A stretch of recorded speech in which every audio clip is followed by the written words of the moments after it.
Speaker of the Polish Senate, Most Honorable Michał Kamiński. Once again, according to precedence, I would like to welcome, in this case online, Ambassador of Japan, His Excellency Miyajima Akio.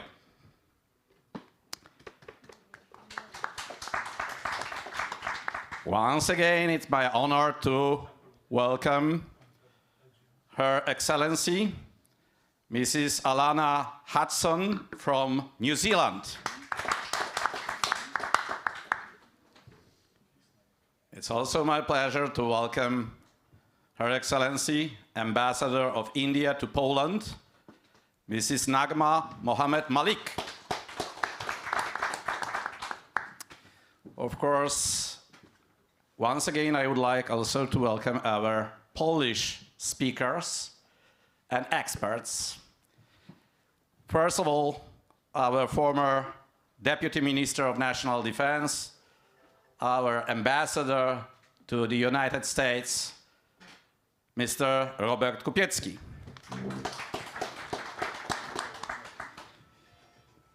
Because we will speak about security, so one of our speakers is quite important person, the former Deputy Chief of Intelligence Department of NATO, General Jarosław Strużyk. Indo-Pacific is also close to China, so we have also the expert on Chinese affairs, Mr. Sławomir Majman, former Director of Polish Information and Foreign Investments Agency.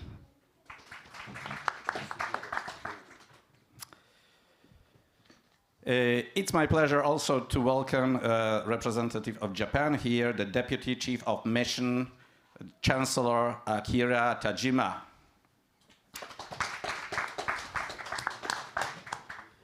There's a lot of my friends here, professors, generals, ambassadors. You are warmly welcome, as well as our audience from the Jagiellonian University, from the students' representatives. It's definitely something which is very important, that we are also close to the youth. At the end, well, I would like also to express my greatest gratitude to our media partners. And I would like to stress that this conference will be transmitted due to two of our partners, the portal, web portal onet.pl and Rzeczpospolita Daily. Ladies and gentlemen, we are living in very turbulent times. Since the war in Ukraine has started, the world will be never again the same. But you know, there is a lot of experts who stress that this war, which is very close to our borders, is just a case of the peripheral war. And sooner or later, when the war will be over, the major conflict will be shifted to Pacific. And the real world confrontation will be once again between, well, the two major superpowers, the United States and China. We are here to discuss, not in a very scientific way, to discuss, well, if China is a real threat to the international security. We would like to ask the questions, very important questions. If Indo-Pacific is really, well, the idea which might be a kind of solution of the growing power of China in the world. And generally speaking, also to discuss quite important issue. Because, well, our security, European security, or Euro-Atlantic security is interconnected with the Pacific security. So we would like to ask this question, what will be the future of the international security system in the world? My pleasure is now to ask, well, our staff to connect with Ambassador of Japan, His Excellency Miyajima Akio. He is the first. The floor is yours, Mr. Ambassador.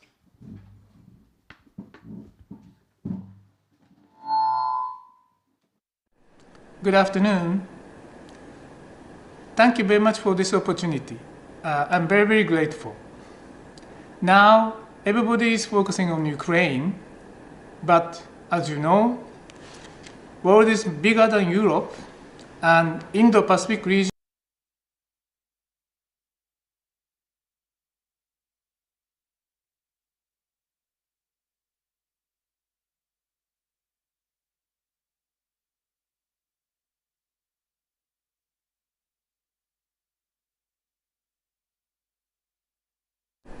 Good afternoon. Thank you very much for this opportunity. I'm very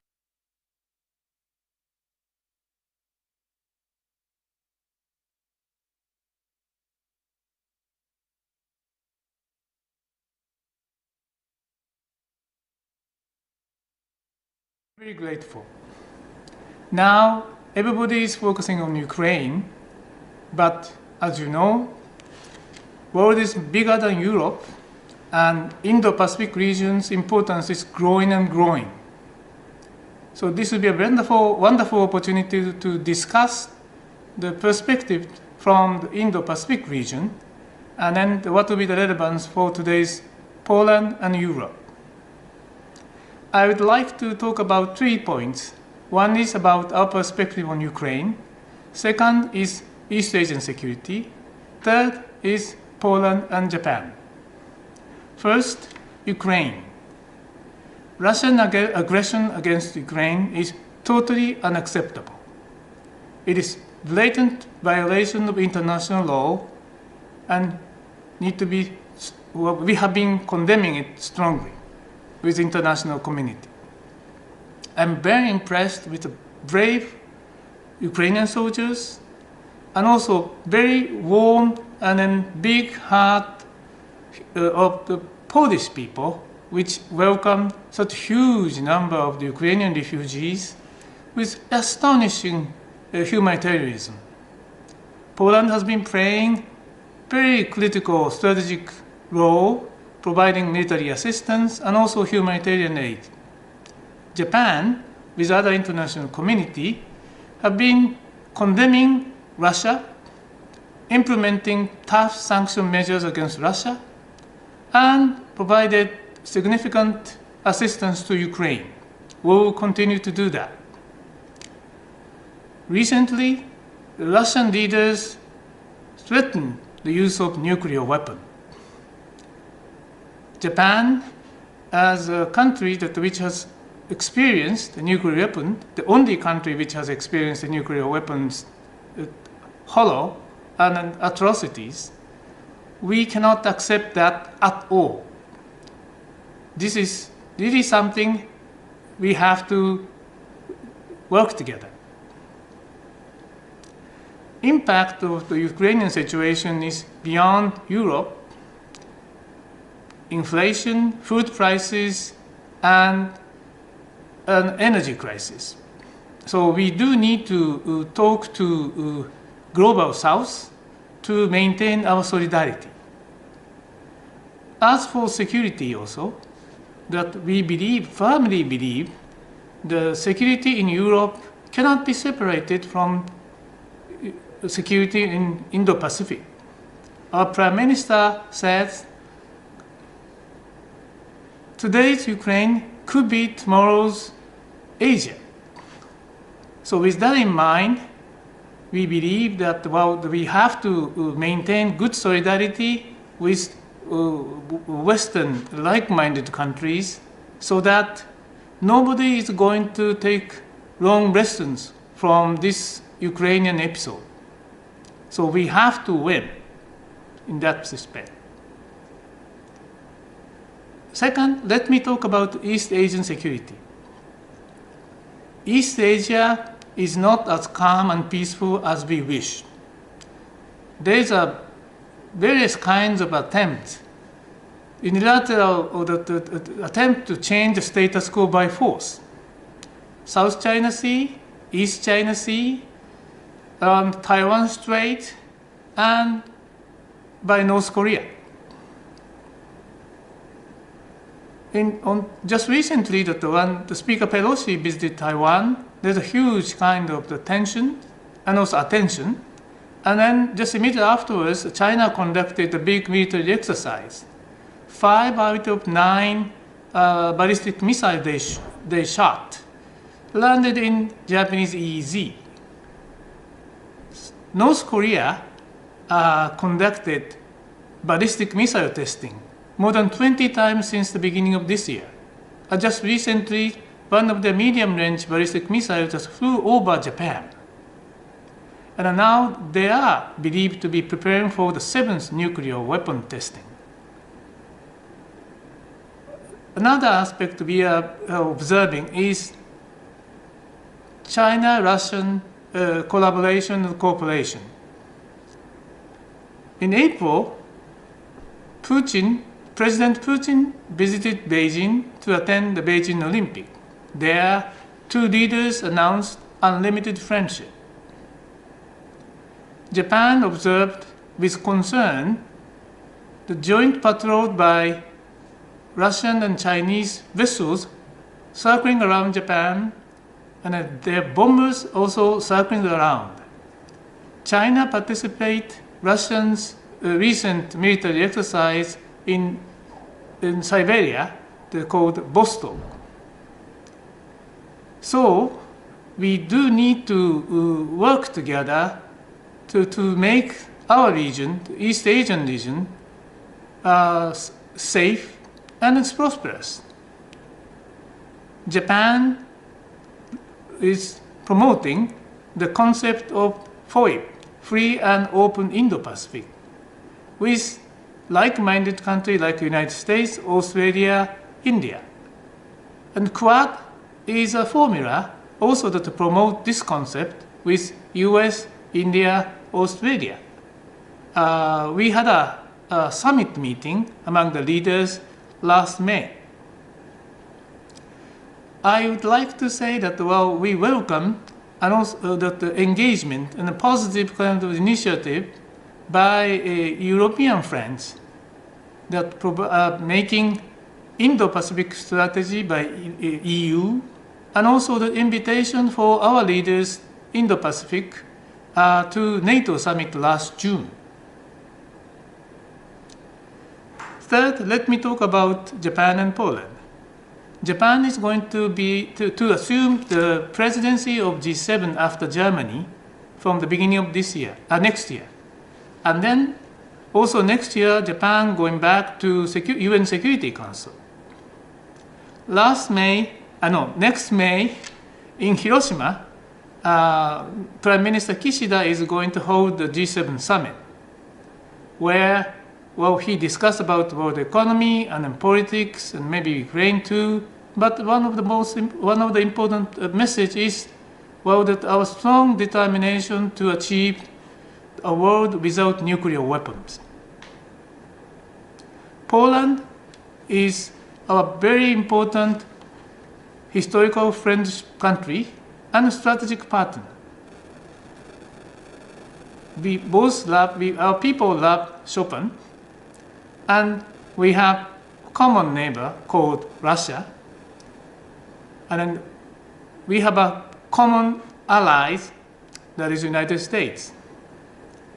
We got to have maintain good solidarity, US, Europe, and Japan, and a like-minded country to cope with big global challenges, both by Russia and also the climate change or those other global challenges.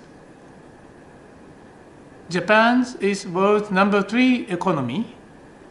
The size of our economy is 20% bigger than Germany and equivalent to UK, France combined.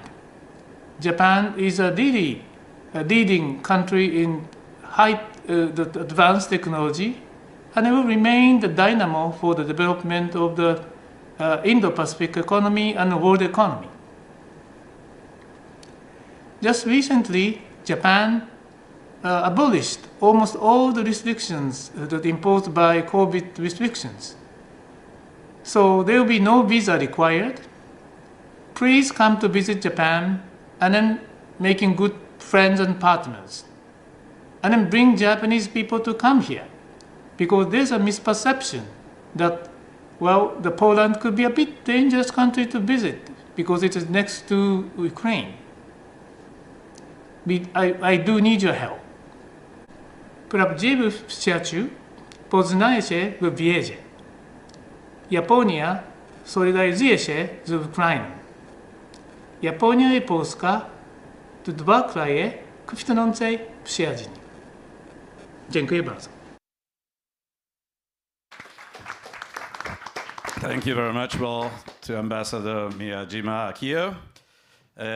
We have started with his speech due to the technical reasons, and now I would like to ask, well, the Deputy Speaker of the Senate, well, for some opening remarks. Thank you. Thank you very much, Professor. Distinguished ladies and gentlemen, generals, ambassadors, dear friends. I hope I'm here not to deliver a speech, but rather to listen.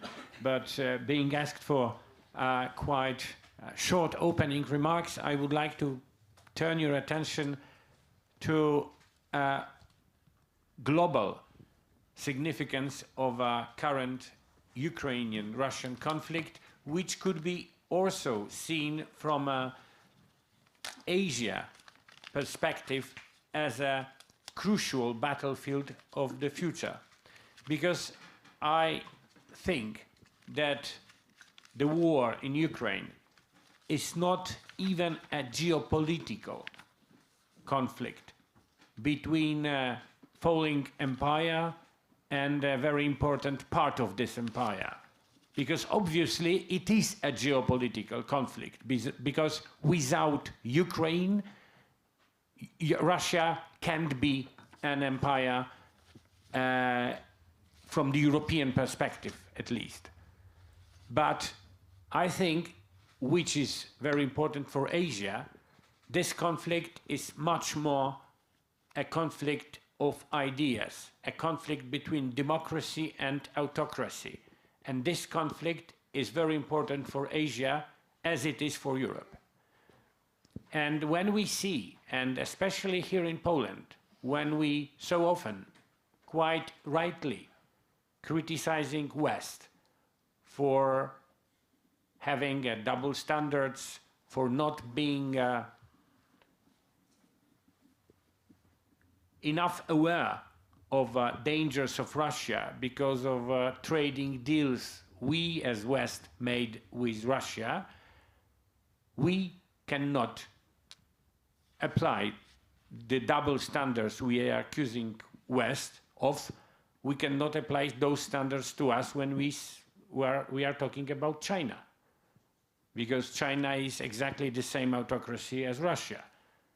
In some regards, it's even worse than Russia, because in Russia there is at least a couple of years ago, you had a slight opposition life, and you had at least a chance to be elected as an opposition member of a local council.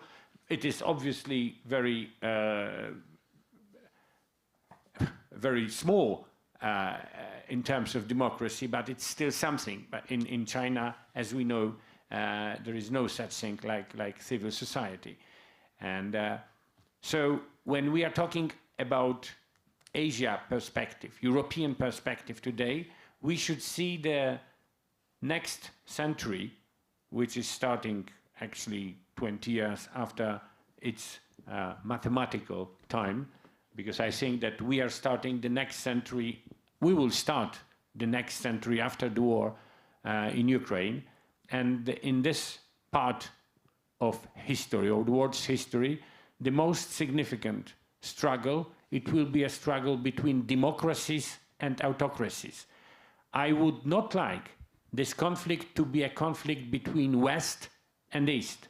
So that is the reason why I don't like when sometimes, too often, we are calling ourselves West and we are talking about Western values, because somehow we are helping some Asian leaders, for example, to tell its people that there are some Asian values which are contradicted to European Western values, which are actually which are connected with democracy, with freedom of choice, and so on. So I don't think that there is no such thing like Western values. There are universal values of human rights, and the struggle of the next century will be a struggle between democracy and autocracy.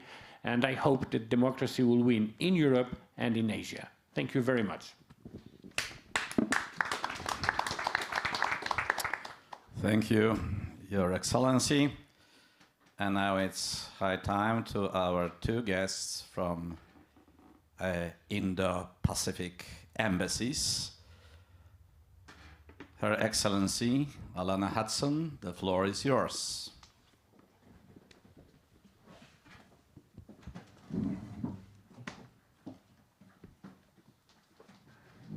Right, first test of the technology. Can you hear me? Yes. Excellent. Okay. Dzień dobry and kia ora. Inga mana, inga reo, inga iwi o te motu nei, tēnā koutou, tēnā koutou, tēnā koutou katoa. To all peoples and all tongues, greetings, greetings, greetings. Yes, that was in Te Reo, the indigenous language of New Zealand. I'm very privileged to join such an illustrious panel here today of diplomatic and Polish experts. And I'm looking forward to the opportunity to outlining to you New Zealand's approach to the Indo-Pacific in light of current challenges to the international rules-based system.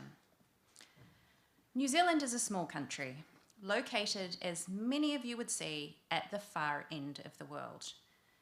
For countries like us, the international rules-based system is critical. However, the order that has brought the region prosperity over the past 80 years is contested. Russia's illegal, unjustifiable war in Ukraine has seen the unthinkable happen. This has led us to react strongly by supporting Ukraine in its defense, working to hold Russia to account, and to maintain the integrity of the international rules-based system. We do not assume that Russia's actions in Ukraine reflect an inevitable trajectory in other areas of geostrategic context, including in the Indo-Pacific, but we are very active to manage that risk. So how does New Zealand view the Indo-Pacific? It should come as no surprise to anyone who knows where we are on the map to hear me say that we anchor our Indo-Pacific perspectives in the geography that defines our immediate region, the Pacific. As Prime Minister Ardern recently said, the Pacific is our home. It's the region New Zealand most squarely identifies with. And we very literally share a population base. Over 300,000 Pacific people live in Auckland, which gives the city the well-deserved reputation as the Polynesian capital of the world. New Zealand is 5 million people total. In this context, it's been a priority for successive New Zealand governments to lift engagement in the Pacific region delivering greater investment and building long-term partnerships built on a foundation of mutual respect. Today, our policy settings are focused on working with our Pacific partners to build long-term resilience while ensuring our joint endeavours have a high degree of Pacific ownership and innovation. But the Pacific itself is an increasingly complex and contested region. The enduring challenges of fragile economies, mixed levels of governance, and poor infrastructure have been exacerbated by the more modern threats of geostrategic competition, climate change, and the global pandemic. In short, what happens in the wider Indo-Pacific impacts materially on our neighbourhood, the Pacific, its well-being, and its prosperity. Since New Zealand first embraced the concept of the Indo-Pacific as our wider home, we have emphasised a principles-based approach to the region.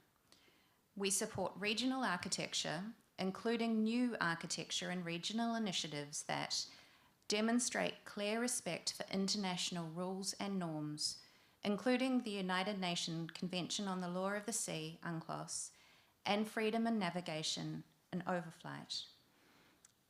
That promote openness.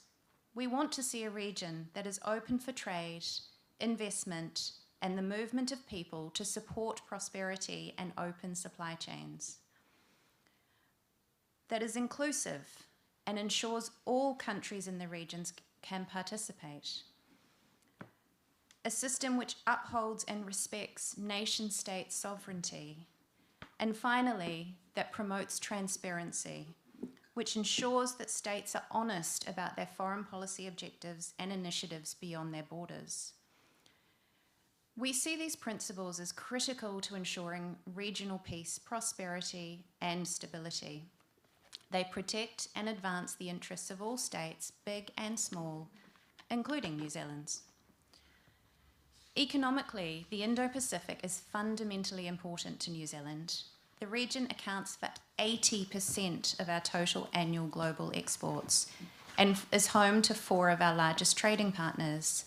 China, where over 30% of our trade is destined, Australia, the US, and ASEAN. These numbers reflect the impact of a generation of what we call economic diplomacy to build regional and bilateral trade architecture that creates opportunities for businesses. There have been landmark trade deals with ASEAN, China, Korea, the Comprehensive and Progressive Trans-Pacific Partnership, or CPTPP countries, and the ASEAN-based Regional Closer Economic Partnership, or RCEP group. Future accessions to CPTPP will be critical in the evolution of the Indo-Pacific regional architecture, as will the negotiation of the new Indo-Pacific economic framework you might have heard about. Importantly, these arrangements and the regional integration and independence they've driven have been a factor in improving interstate relationships and supporting stability. I couldn't talk about the challenges of the Indo-Pacific without discussing climate change, which again brings me back to the Pacific. For the Pacific, the threat is very real, with many islands low-lying and at risk of inundation from weather events or rising sea levels, and this is happening in New Zealand as well. Small environmental changes may severely affect whole communities and in turn undermine regional stability. This presents a social, economic, and security risk to us all, and is why climate change is a core foreign policy priority for New Zealand. We actively support multilateral efforts, but focus on practical steps close to home, including through guaranteeing that 50% of our $1.3 billion for mitigation support will go to the Pacific. New Zealand is actively playing our part in defending the international rules-based order and rule of law in the region. Whether it's working with partners to uphold UN sanctions against North Korea, supporting freedom of navigation and overflight in the South China Sea in accordance with UNCLOS, suspending political and military bilateral engagement following the coup in Myanmar, or working in partnership to uphold regional norms and the primacy of regional institutions in the Pacific. Architecture is important. In pursuing our interests, we rely heavily on the engagement in regional institutions such as the Pacific Islands Forum, the East Asia Summit, the ASEAN Regional Forum, and the ASEAN Defence Ministers Meeting Plus process. These institutions are critical elements of the region's economic and security architecture. Taken together, they provide the necessary mechanisms for the region to come together and tackle the most important economic and security challenges. Importantly, they also lower the risk of states preferring to use power over dialogue. We'll continue to engage with a range of partners, but under the banner of principles that we can all agree on, and with an absolute focus on peace, stability, transparency, and dialogue. So what I hope you take away from this today is an understanding that New Zealand has long recognised that what happens in the Indo-Pacific impacts materially on our neighbourhood, the Pacific, its well-being and its prosperity. Against the backdrop of the current significant challenges to the international rules-based system, it's beholden on all of us to remain clear-eyed about the type of future we want in the region and globally, and the principles we collectively need to prioritise in order to achieve that. Thank you. Kia ora. Thank you very much, Your Excellency. Well, it's difficult to imagine the Pacific, Indo-Pacific order without India. So the last but not least, well, our ambassador. Well, please, the floor is yours, Mrs. Nagma Mohammed Malik.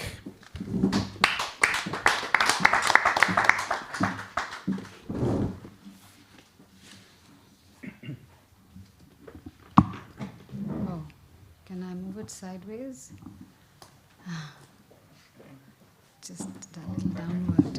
Okay, sure, right. The Deputy Speaker of the Senate, Mr. Michał Kamiński, my diplomatic colleagues from Japan and New Zealand, Professor Adam Jelonek, Ambassador Jerzy Nowakowski, ladies and gentlemen. I'm very happy to be present here today at this discussion of the Indo-Pacific strategy in the world order. And I look forward to hearing, I've enjoyed hearing all that has been said so far, and I look forward to hearing from others to come to understand further their conception of the Indo-Pacific and its meaning for the countries in it. The Indo-Pacific construct perhaps means different things to different countries, but is undeniably a priority for all of us who are in the region. We in India consider the Indo-Pacific to extend from the eastern shores of Africa to the western shores of America, an area that is home to 65% of the world's population, 63% of the world's GDP, and 46% of the world's trade in goods. Therefore, above all else, this is a potential area for economic cooperation and prosperity for countries in the region. Prime Minister Narendra Modi, in his keynote speech at the Shangri-La Dialogue in Singapore in June 2018, indicated the broad contours of India's vision of the Indo-Pacific. We see it as a free, open, inclusive region which embraces us all in the common pursuit of progress and prosperity. It includes nations in the region as well as others beyond who have a stake in it. Southeast Asia and the ASEAN nations are central to it, both geographically and conceptually. It is not a club of limited members, nor is it directed against any country. It must be built, we believe, upon a cooperative and collaborative, rules-based order that upholds the principles of sovereignty, territorial integrity, and the peaceful resolution of disputes. The focus of the Indo-Pacific Initiative is on connectivity, enhancing maritime security, counter-terrorism, non-proliferation, and cyber issues. Prime Minister Modi alluded to these objectives when he outlined India's Indo-Pacific vision in the acronym SAGAR, Security and Growth for All in the Region. In the words of PM Modi, quote, "When the oceans are open, the seas are secure, countries are connected, the rule of law prevails, and the region is stable, nations small and large prosper as sovereign countries." The Quadrilateral Security Dialogue is the most prominent plurilateral platform that addresses contemporary challenges and opportunities in the Indo-Pacific. This group has met twice at the summit level in person, including most recently in May this year. The energies of the Quad are directed at a broad range of activities, ranging from maritime safety and security, humanitarian assistance and disaster relief, cybersecurity, critical and emerging technologies, connectivity, to education, health, and even space cooperation. The Quad has worked together to combat the COVID-19 pandemic. Quad leaders welcomed the enhanced vaccine manufacturing capacity of the Biological E facility in India and the gift of 525,000 doses of vaccine by India to Thailand and Cambodia under the Quad Vaccine Partnership. A Quad climate change and mitigation package was also announced to strengthen green shipping, clean energy, including green hydrogen and climate and disaster resilient infrastructure at the Tokyo summit this year. Prime Minister Modi reiterated in Tokyo the importance of assisting countries in the region with their COP26 commitments through the mobilization of climate finance and technology transfer. A common statement of principles on critical technology supply chains was also launched at the Tokyo summit. We also agreed to coordinate capacity building programs for the Indo-Pacific region to bolster critical cybersecurity infrastructure in the region. India is also a preferred security partner in the region, performing the valuable security roles of anti-piracy patrolling, boosting maritime security capability, and enhancing maritime domain awareness with partner countries, and dealing with natural disasters in the region. Today, India's economic growth is critically predicated on the Indo-Pacific region in terms of growth potential and resource dependence. Approximately 95% of our trade by volume and 68% by value is moved through the seas and oceans. India's cumulative sea dependence for oil is estimated at a high 93%. The European Union's Indo-Pacific strategy is in significant ways similar to the Indian concept. Firstly, there is a similarity in the strategic scope, with both paying much attention to East Africa and small island states and emphasizing the relative importance of the Indian Ocean within their respective Indo-Pacific strategies. For the EU too, the Indo-Pacific region stretches from the east coast of Africa to the Pacific Island states. Africa is Europe's close neighbor, and the EU-Africa Strategic Alliance is most crucial for the bloc in a multipolar world. Another area of EU-India convergence is the increased expansive focus on ocean governance, blue economy, and climate change. This region is one that is highly vulnerable to climate change, as other speakers have mentioned. As a result of the strategic convergence, India and the EU have taken a more pragmatic approach to engagement in the maritime domain. The EU-India Maritime Security Dialogue, launched in January 2021, reflects the ongoing mutual interest in maritime security.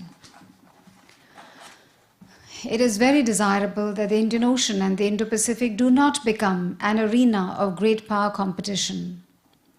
Prime Minister Modi has repeatedly emphasized the importance of formulating and implementing a constructive agenda for Quad that produces tangible benefits for the region. As I have just outlined, we are constantly endeavoring to do this by networks of practical cooperation which utilize the enhanced attention of the world on this region to promote peace, to ensure smooth and unfettered maritime commerce, to counter global health challenges, and to help the nations of the region mitigate climate change and establish resilient global supply chains. India will continue her efforts to ensure all these at the summit next year in Australia and beyond. I thank you very much. Namaskar. Dzień dobry.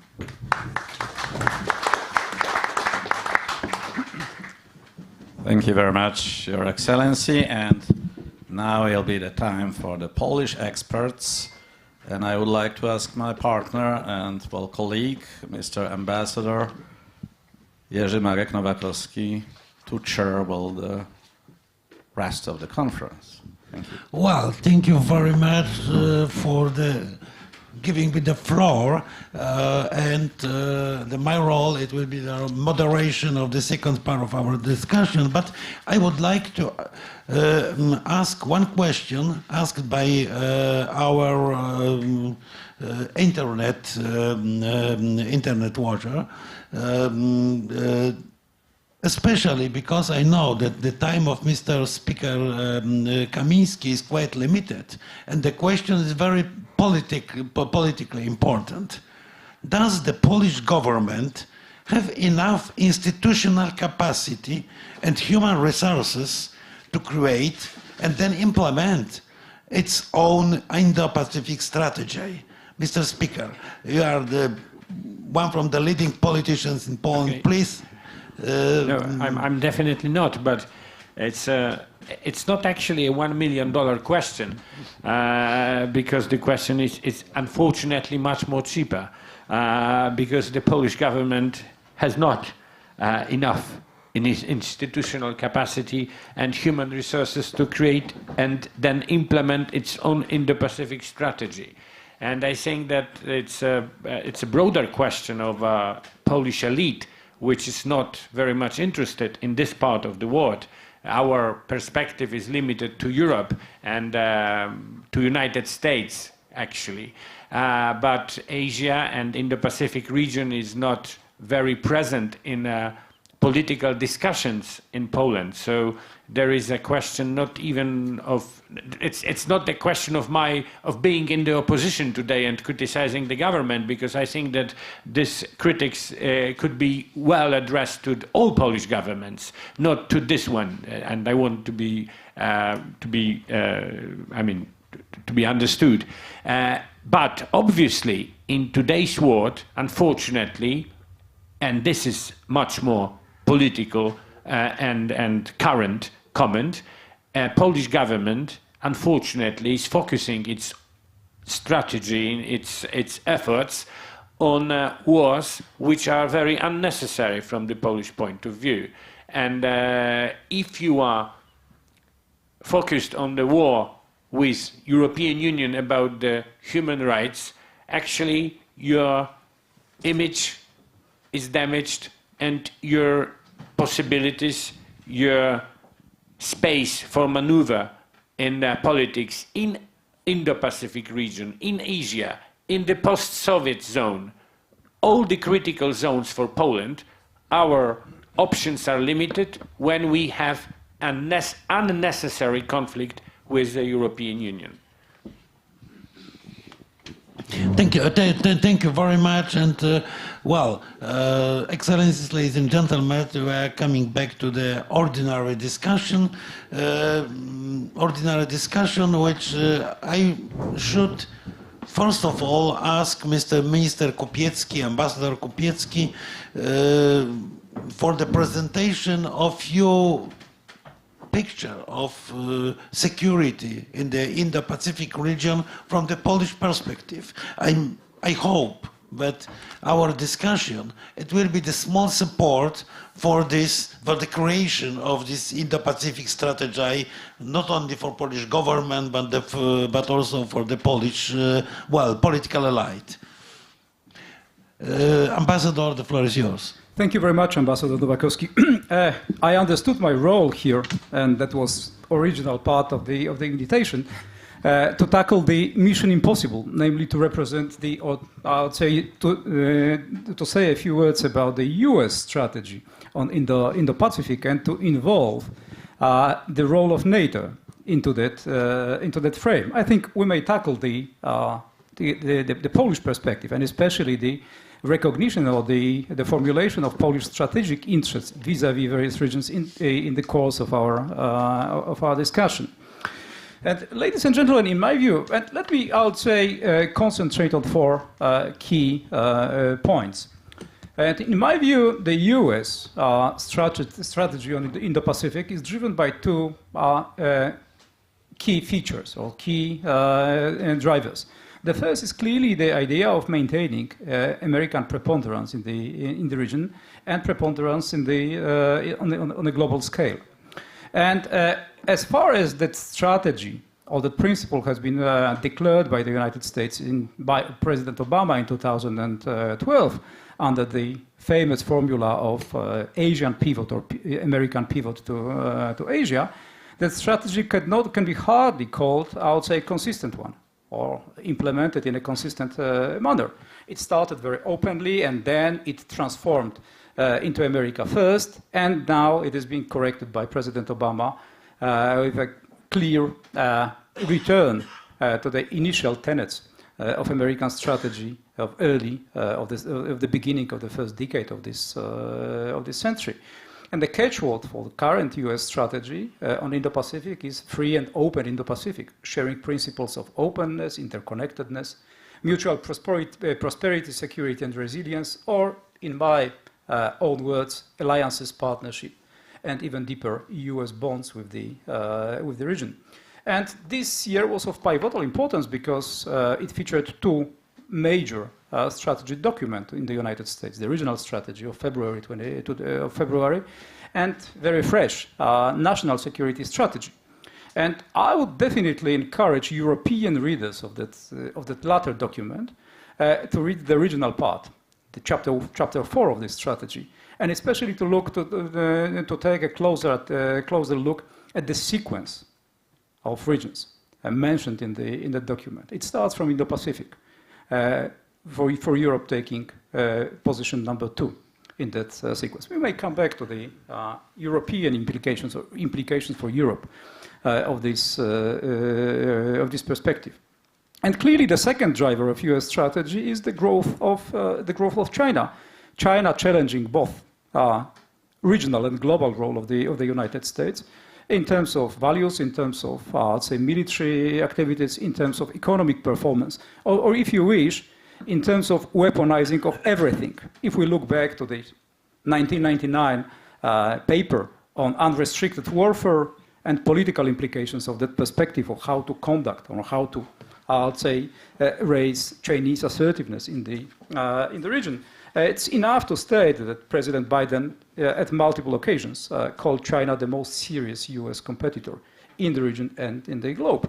And if we take into account that 2/3 of the global GDP will likely move to that region in the next decade or so, many questions are now, on the table concerning the access to markets, concerning maritime routes, the role of disruptive technologies, energy supplies, militarization of the region, and adding to the existing disputes and power rivalry.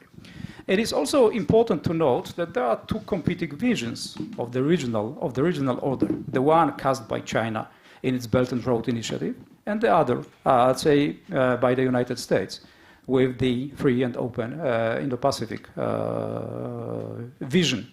And to these two perspectives, of these two strategies, these two strategic approaches, can be also viewed as a top-down ones. They do not grow, I would say, from the bottom, from the region, but they are somehow visions to which nations of the region are invited to subscribe. And that's quite an interesting, I would say, clash or overlap or similarity of strategic perspectives.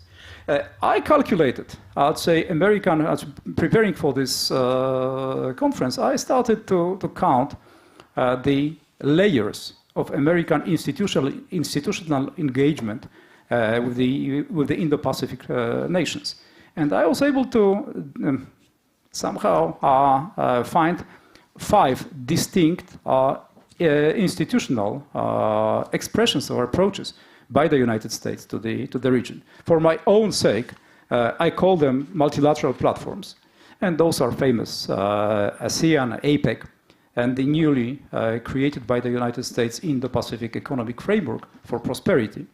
The second layer being institutions that I call capability pacts, like AUKUS, dealing with military technology and military capability build-up, corporations involving Australia, Canada, New Zealand, and so on, concentrated around the cooperation of the naval corporations, the 5 Eyes initiative, the APCANS dealing with interoperability of armed forces, the 5 Nations Conference, and Quad. So there are also elements of domestic security intelligence cooperations present in those fora. Third, there are bilateral alliances. And there are a plethora of bilateral alliances. And there is quite a new life thrown into those alliances. And we see a lot of relaxation of so far American policies towards those alliances, and especially relaxations of quite long-standing limitations of armaments of those countries.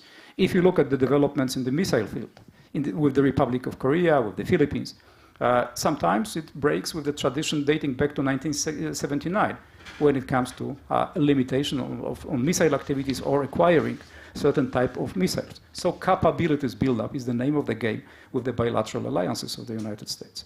The fourth layer of American institutions is partnerships with countries of the region so intensively reiterated in the American strategic documents, ranging from India to Pacific Islands. And last but not least, it's also worth looking at American global initiatives where nations of the Indo-Pacific participates, like, for instance, proliferation security initiatives, where the response is very much on an ad hoc basis. But the selection or the decision to participate is quite, I would say, an interesting one, and driven by not only domestic agendas of those nations, but somewhat more global perspective. And very frequently it is concentrated around security agenda, and non-proliferation being one of them. How NATO or how Europe frames within that picture? For years, America presses NATO allies, America presses Western nations to join its ranks and engage more intensively with the nations of the region and to, let's say, speak up, stand up to the challenge posed by China. And NATO was quite successful in bypassing American calls and avoiding American incentives to speak up until 2019, when for the first time in the documents of the London summit, China was mentioned as a strategic, as a potential partner, systemic rival, and possible peer competitor. I'd say the challenge was stated, and the language on China intensified up to the moment of the new strategic concept and the recent Madrid summit, when I think the picture has been quite extensive about the role of China, the global role of China, the challenge posed from the on numerous issues and numerous aspects of international relations, not only solely, I would say, the military security. And that might look as a good progress. But at the same time, there are a lot of challenges ahead of Europe and ahead of the United States as it comes to Indo-Pacific region and tackling the China's challenge. On the one hand, there is a quite successful record of global partnership, which is the partnership program developed after the end of the Cold War with 4 countries of the region. I mean, 4 countries of Indo-Pacific region participate in this initiative with the oldest NATO-Japan relations dating back to late 80s of the 20th century. And the dialogue, including the dialogue on the ministerial level, develops quite, I would say, quite promising.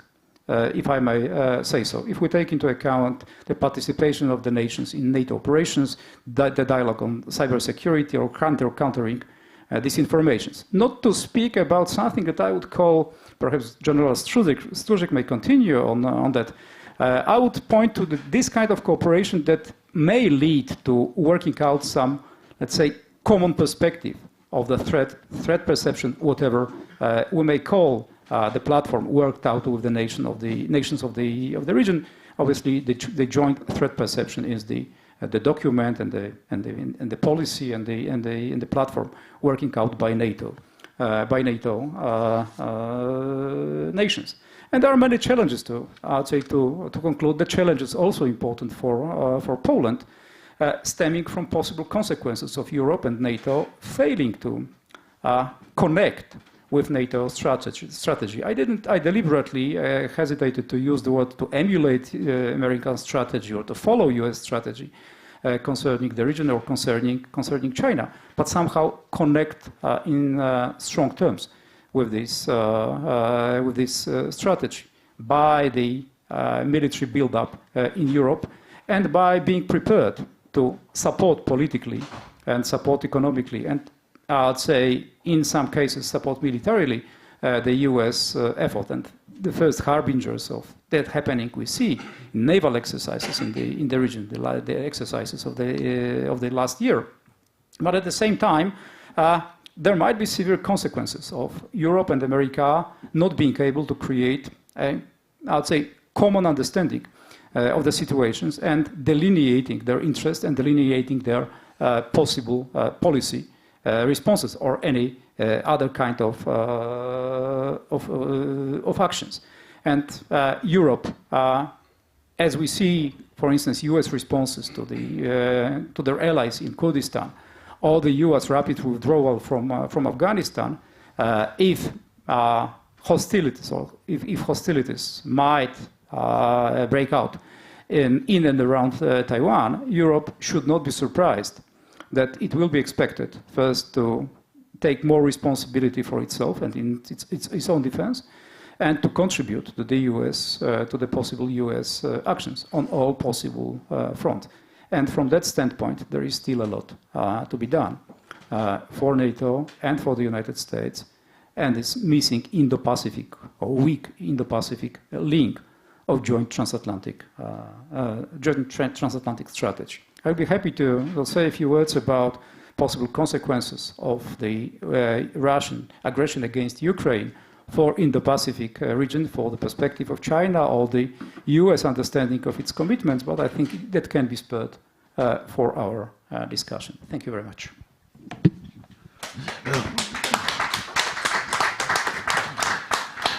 Thank you very much, Ambassador. You announced General Struzik, former Deputy Chief of NATO Intelligence Department, and I would like to repeat this the question concerning the results of the Russian aggressive policy toward Ukraine. And I mean that it's like said Speaker Mr. Kamiński, is the part of the global competition between democracy and authoritarian or autocratic regimes. Mr. General, what do you mean? So that extent, can we look at the Indo-Pacific region with distance on, and to what extent does its security directly affect it to the European scene? Thank you very much. Good afternoon. Her Excellencies, Ambassadors, dear guests, thank you for invitation to this distinguished meeting and panel speaking about Indo-Pacific. First of all, speaking about Indo-Pacific, we end up mostly with China. This is like my experience from February from Baltic Defense College, the NATO institution for students for NATO and partner countries. That was two weeks before the Russian aggression, and students during the two-day seminars were asked to mention or to find risks, threats to Baltic countries, and they were not allowed to mention Russia. And that was not an easy task for them, because we ended up always with Russia. The same applies to Indo-Pacific, I believe. Ambassador Nowakowski mentioned distance, and this is something from my experience. I was also a defense attaché in Washington at the Polish embassy, and I had the opportunity to visit, by that time, Pacific Command of US combatant commands. And the first word, the first phrase you hear from the admirals mainly, or generals over there, is a tyranny of distance. This is something which is really rule number one for all the planners, for all the military planners, that being stationed in Hawaii Islands, you have limitations, and so that's a number one.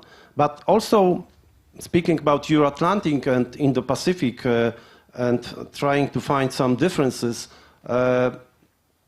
it's also a difference. We are speaking now about 5,000, 10,000 US troops more in Europe. We are just excited about that numbers. There are 90,000 of US troops outside Hawaii Islands, in Southeast Asia, just stationing over there, and additional 100,000 troops in now Indo-Pacific Command. So this is the change, which I believe somehow we skipped. That in 2008, U.S. Pentagon authorities decided to change Pacific Command for Indo-Pacific Command, and this is the main answer to that region and how it is being perceived, and looking for partners. That's my major understanding of that issue.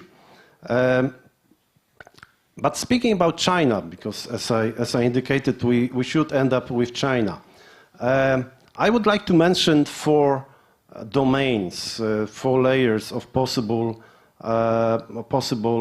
problems over there. But starting with the very recent meeting at Atlantic Council in Washington, D.C. this month, October, there was a discussion also about Indo-Pacific, and there was a chief of U.S. Navy. And he mentioned one sentence, which was then quite public, that it seems like China will be a problem sooner than later.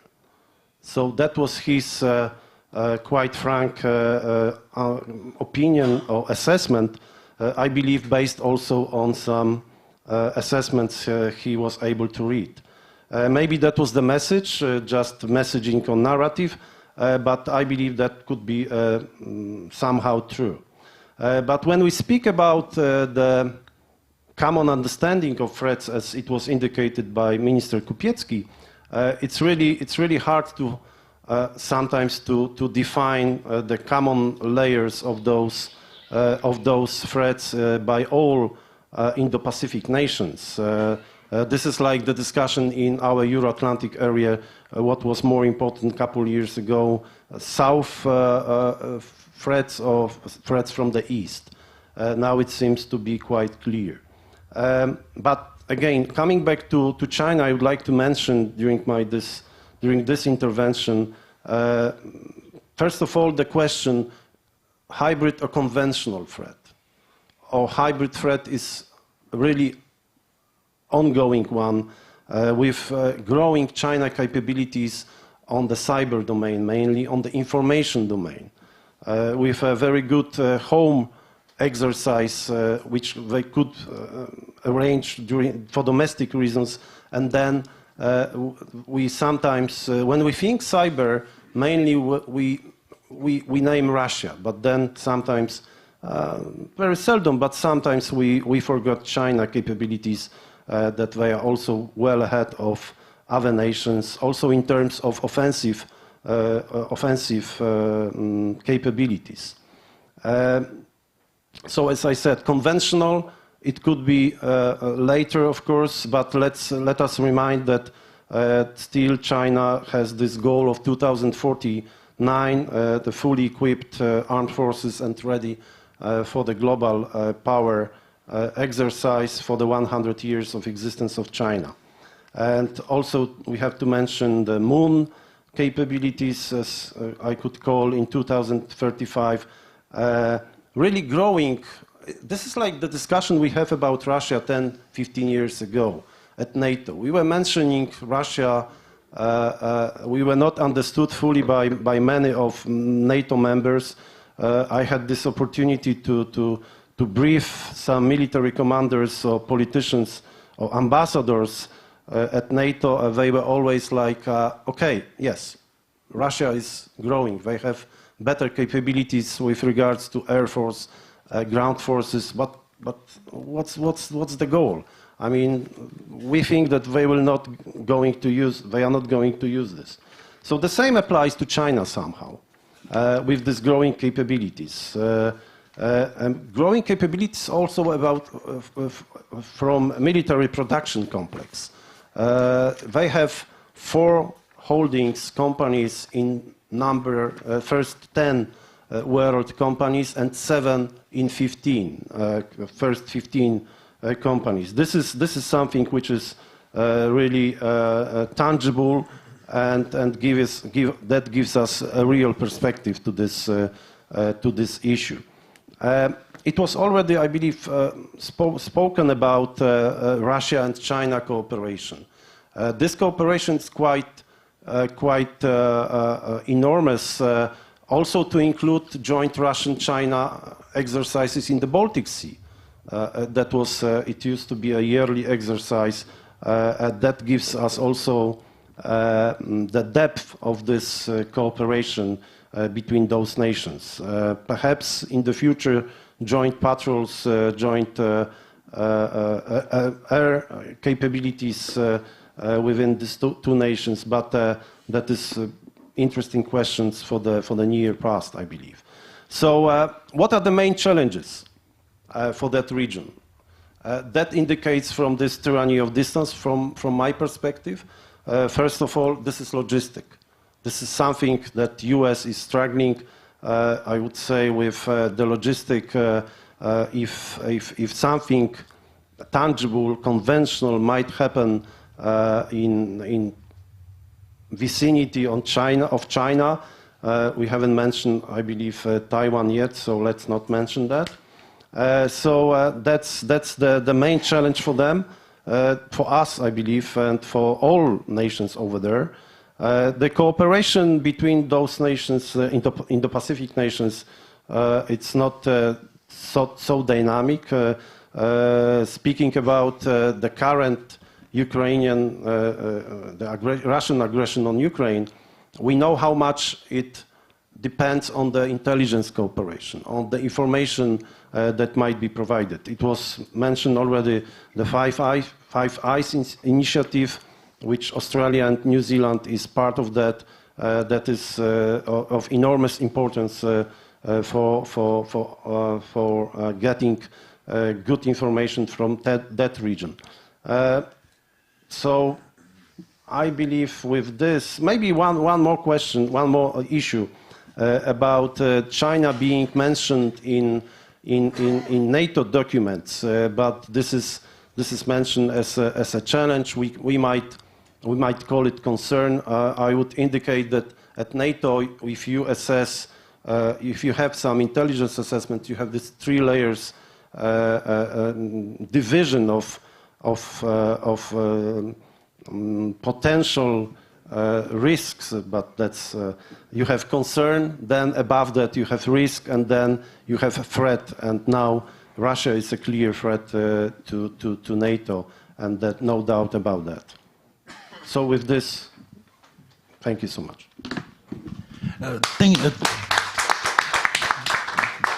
Thank you very much, General, for the very substantial presentation. And, well, I mean, when we discuss about the Indo-Pacific region, we should still remember the big shadow over this region. The big shadow, this is the shadow of the Chinese state, Chinese ambitions, and China as one from the strongest players around the world. Then let me ask Sławomir Majman, Deputy Director of the Institute of the International Security and Development, for the comment and for the expression of the Chinese vision of Indo-Pacific security. Please, the floor is yours. Thank you very much, Ambassador. Thank you very much, Ambassador, for inviting me here. Ladies, I'm afraid I'll have a certain problem to express Chinese view, being in the middle of Europe at the moment, but I prepared for you a couple of mostly sour dishes, but I promise you to bring some sort of a sweet tart with a beautiful cherry at the end. Well, I think nobody in this room got any doubts that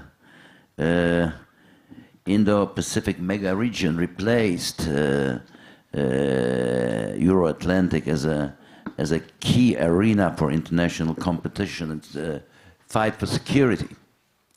And let's call a spade a spade. Point number 1 is that the reason for this removal of the center of the conflict is the conflict between China and the United States. Secondly, this conflict got genealogy out of the region of Indo-Pacific. It's not conflict and tension created by India. It's not conflict created by New Zealand. It's not conflict created by Japan. It's in a way imported conflict coming from the 2 aspiring global superpowers. This is point number 1. Second, it's about China, about Chinese revisionism, or, if you like, Chinese imperialism. We must remember that it's very difficult to find, or it's impossible to find on the global map, any other nation than Chinese, who are so deeply rooted in the history and tradition, that there's no other nation whose imaginary is so totally influenced by the 5 or at least 4,000 years of the imperial history. And it's not just about political leaders of scholars. It's a sort of a national mentality which put Chinese so deeply rooted in their national history. And it's not communism. It's not communist leaders who invented Chinese expansionism. In this respect, I would rather agree with a brilliant expression by Francis Fukuyama, who said that the current Chinese leader, Xi Jinping, is much more similar to the Ming emperors than to Mao Zedong. And if you look into the logic of the Chinese policy in the region, you will see that China is simply trying to take the place it desires. And it was a bad luck of 130 or 150 years of humiliation that China lost this natural name of the leader of the Indo-Pacific region. As I say, it's not invention of the Communist Party of China. I remember when last year there was a jubilee of the anniversary of the Communist Party of China, I talked to one of my Chinese colleagues, professors, and about this 100 years, and he said, no, you are wrong, Slavik. It's not 100 years of the history of Communist Party of China. It's 5,000 years plus 100 years of the history of the Communist Party of China. And we should remember this type of mentality, otherwise our Euro-Atlantic, European considerations about, about what's happening in Indo-Pacific could be in some way, crippled. I think Hegel said that civilization is the past. In China, it's not true. In China, civilization is alive. Okay, the next point is what we all know, that after the fall of the communism, after what was treated as the end of a history, with no Versailles Treaty, no Yalta, we all agreed on a sort of a Pax Americana. And actually for a number of years, this ruling role of America, and based on Washington Consensus, based on the economy, on the role of the World Bank, and so on, was not questioned seriously. And I would suppose that there are two milestones we should remember about, with slightly modified the situation of a Pax Americana and made, as a brave people say, Pax Sinica on the offing. The first milestone was 2008, global economic crisis. We say global economic crisis, but it was European and American economic crisis. It was not a crisis of Chinese economy in 2008. It was not a crisis of the Indian economy. And it was the first milestone changing the situation. And the second milestone, you like it or not, was pandemics. And after pandemics, even with this absolutely unacceptable measures taken by Xi Jinping and his associates with the fighting of pandemics, China reappeared on the global geopolitical arena in a completely different role, in completely different 1, 2, 3 aspirations. Okay, we all remember the policy of the doctrine of Xi Jinping, 24 Chinese letters, don't raise your head, hide your possibilities, and so on and so on. And the most important thing about Xi Jinping so far is that he completely abandoned this traditional Chinese political and geopolitical line. No more 24 Chinese letterings. No more hiding opportunities.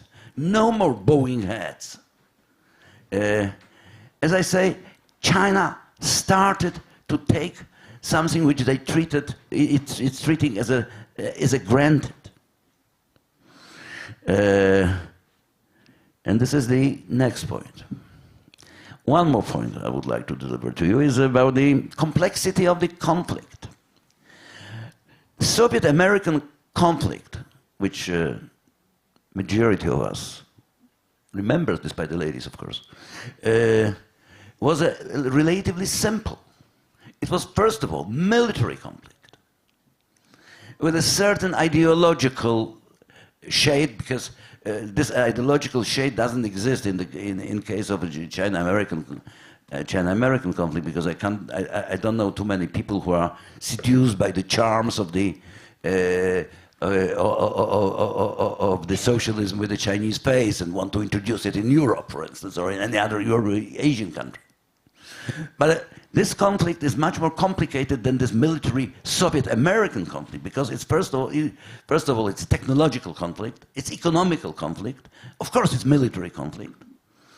It's less ideological, but still it is ideological conflict, because the current, especially recently, Chinese leadership is unisono with Mr. Putin, criticizing the world of Western values. But anyway, this conflict is much more entangled than this one, which we remember as a Cold War conflict. And for a lot of people, the American and Chinese conflict for Indo-Pacific region is perceived as a conflict of global corporations fighting for markets. And this aspect, of course, I suppose exists. Of course, Western world, first of all, United States are defending against Chinese expansionism. Let me say about it a word at the end, but there are some paradoxical results of this defense. One of the gentlemen mentioned the Chinese space program. And we remember that the Zhurong landed on the Mars. And one of the reasons for the fast development of Chinese space technology was the fact that the United States and other Western countries rejected China as a participant to the international space programs. And that's why China sped up their own space programs, which resulted in this famous Zhurong landing on Mars. And in many areas, due to the sanctions, due to the exclusion, China is ahead of the Western countries in this respect. I was talking a bit about the history. Let me remind you certain element of Chinese ideology or poetry. At the same time, it's about the Chinese aspiration to return to what they called a Western Sea or Western Ocean. Western Sea or Western Ocean is the Indian Ocean. And already in the 15th century, during Ming Dynasty, great armada of Chinese fleet reached 30 countries of the region, creating what was treated there as a sort of the Chinese domain on the Indian Sea or Western Sea. That's why I would put it this way, that China is purposefully, gradually, in a strategically phased way, starting the long march to regain this Western Sea. I don't want to bother you with all those examples. I think majority of you knows them. In the South China Sea, there are islands of Spratly. In the East China Sea, there is those artificial islands that are militarizing. But the most important is that they in a way, open the passage to the Western Ocean, which is the Colombo port city. As poetically, it was called by the Bangui, the State Council of Bangui, it's a dazzling pearl of the maritime Silk Road.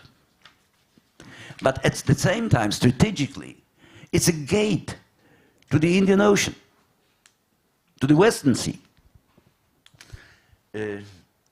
Let me come now to the issue which I'm asked quite a lot, I'm replying quite a lot of questions recently. It's about what has been changed by the recent 20th Congress of the Communist Party of China. The most often used, everybody noticed it, used by the Mr. Xi Jinping in his speech was the expression security. French journalists, if we can believe French journalists, counted that he used it 80 times, 80. Ideological security, supply chain security, labor market security, security. majority of observers noticed, which is obvious, that Xi Jinping in an unbelievable way concentrated the power, that all Chinese leadership is all Xi Jinping man, that he finished up with a factionism, which was the rule since Deng Xiaoping. There were representatives of various party factions in the Politburo and in the Army Commission and other most important bodies of the CPC. There are no factions, but much more important is why Xi Jinping liquidated factionism and why Xi Jinping concentrated so much power in his hand. We can find it in, again, these quite poetic expressions, high winds, choppy waters, dangerous storms are ahead, said Xi Jinping. And Chinese should get united around the Communist Party to cope turbulent and hostile world. He never mentioned the United States.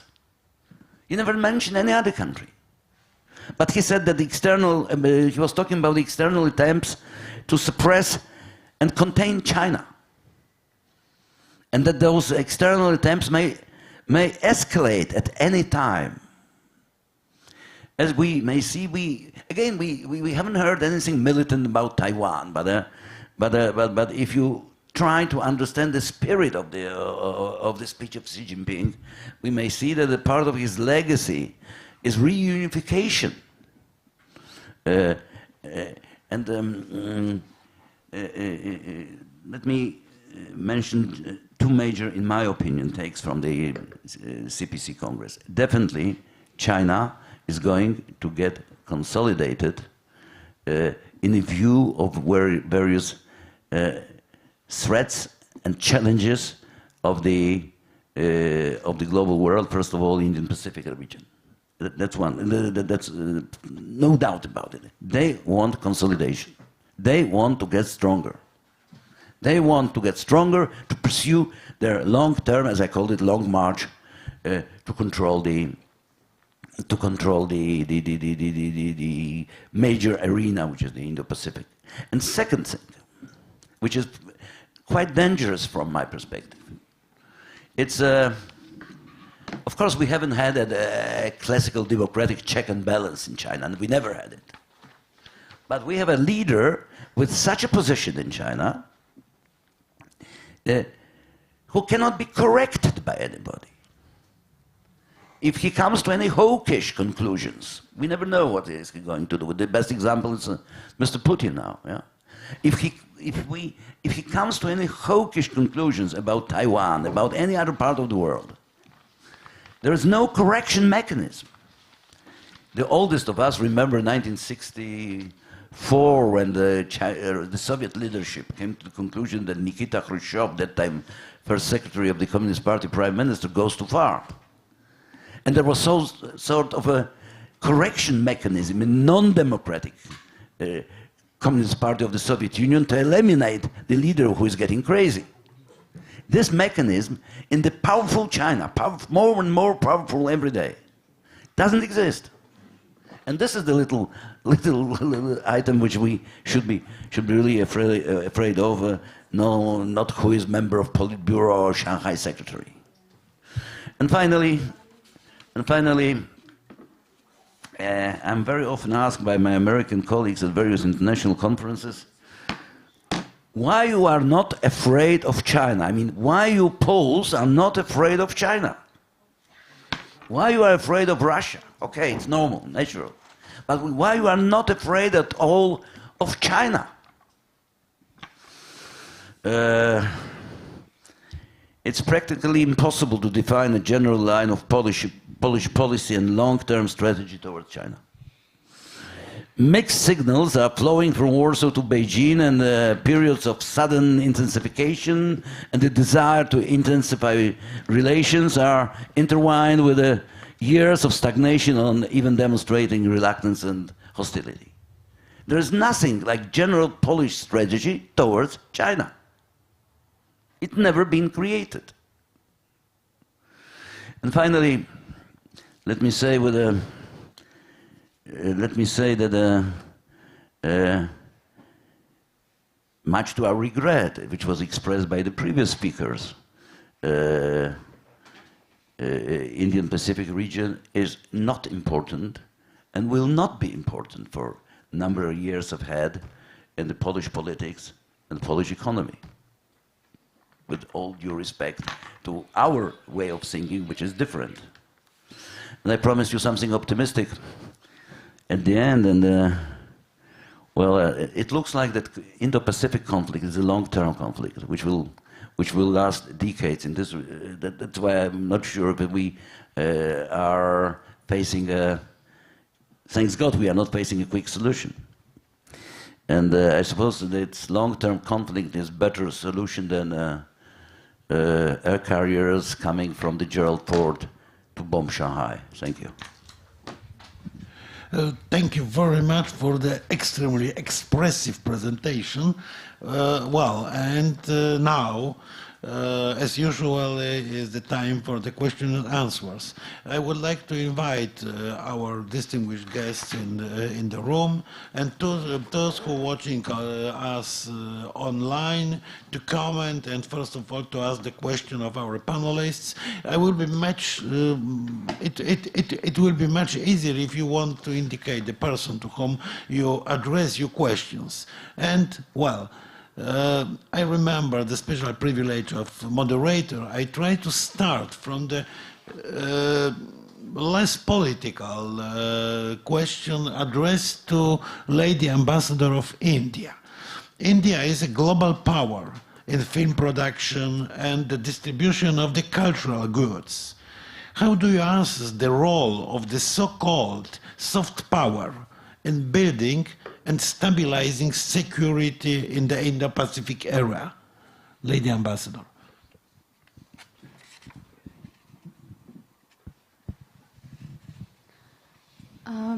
Yes, thank you. Well, in the Indo-Pacific region, as in other regions of the world, Indian soft power has many votaries. I'm happy to say that beginning from yoga and the use of Ayurveda, traditional Indian medicine, and Indian classical dance and music and Bollywood, the Hindi film industry and its typical dancing, all of these find a great many takers in the Indo-Pacific region, as in Europe, including in Poland. This is something that we are happy with, and it helps to create people-to-people connects. It helps to promote Indian interests in a lot of places. We are very happy about that, and we hope very much that this greater and greater appreciation for different facets of our culture, including our food, including our ancient Sanskrit texts, we hope that this continues. Thank you. Thank you very much. And ladies and gentlemen, welcome to express the questions and comments.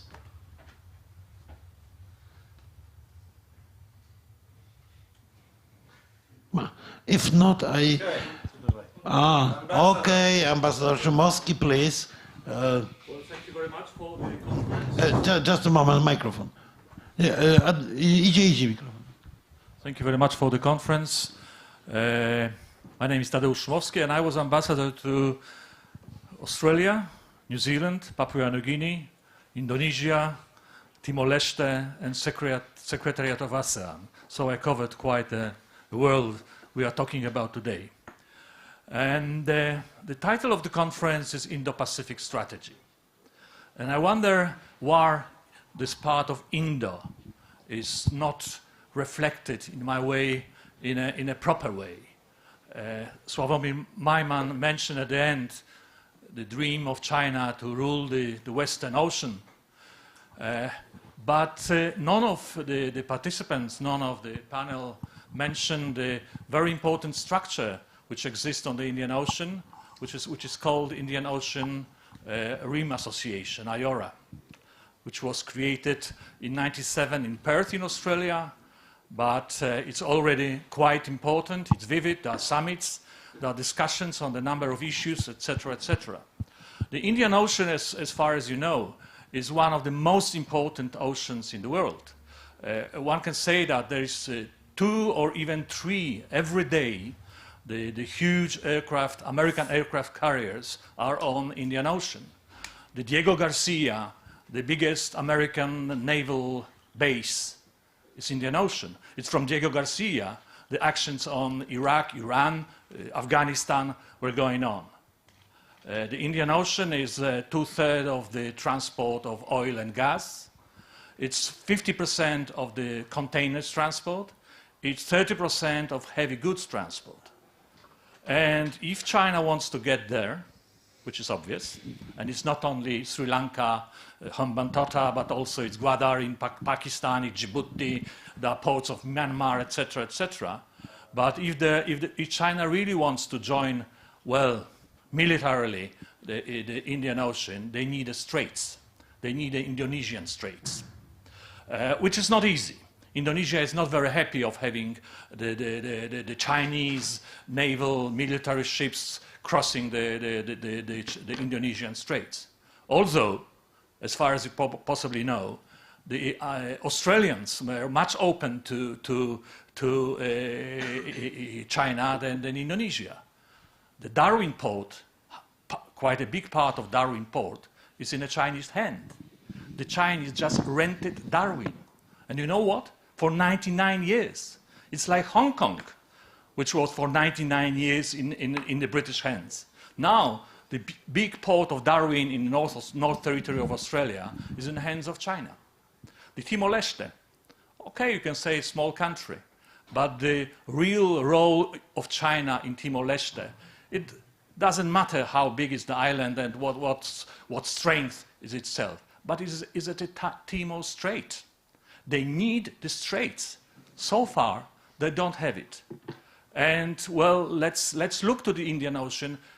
Some are saying that the future big conflict will start in the Indian Ocean because of China, because of India, because of Pakistan.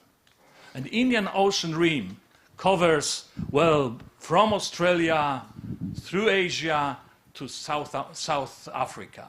It's a huge part of the world, a very important one. Thank you very much. As I understand, this is the comment, not the question to the panel why the Indian Ocean is not a real part of the Indian Pacific strategy. Okay. The next question. Can I have one? Welcome. Thank you. Let me ask Director Maiman, because I was somehow puzzled by his last comment, pointing to the, let's say, lack of importance of Indo-Pacific region for Poland and for Poland's strategy. Let me be more specific in my question, because I don't want to just slide on the surface of this problem. But is it, in your view, the problem of a strategic nature of Polish political debate? And it's a question of, or it's a problem of, I'd say, dating back perhaps to 1918. And great Marshal Józef Piłsudski, let's say, assessment of the strategic nature of Polish political, or the lack of strategic, of truly strategic mind, or strategic impetus in the Polish thinking. For natural reasons, Poland is not a superpower.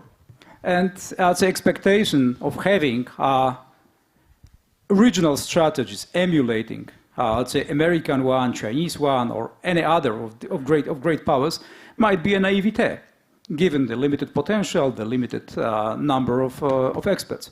But I think proper recognition of national interests, sectoral interests pursued by international organizations, which Poland is part of, where our role might be of, I'd say, disproportionate.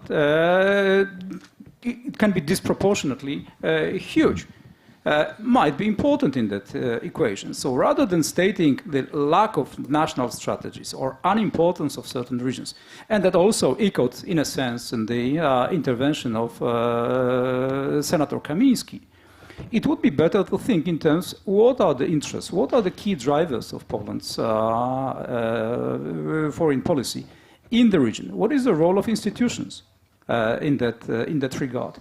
To what extent Poland can partner with major powers in the world in pursuing this policy, and where it should guard your interest and, let's say, shy away from being involved in excursions of other nations, thus following the great examples of 19th century United States.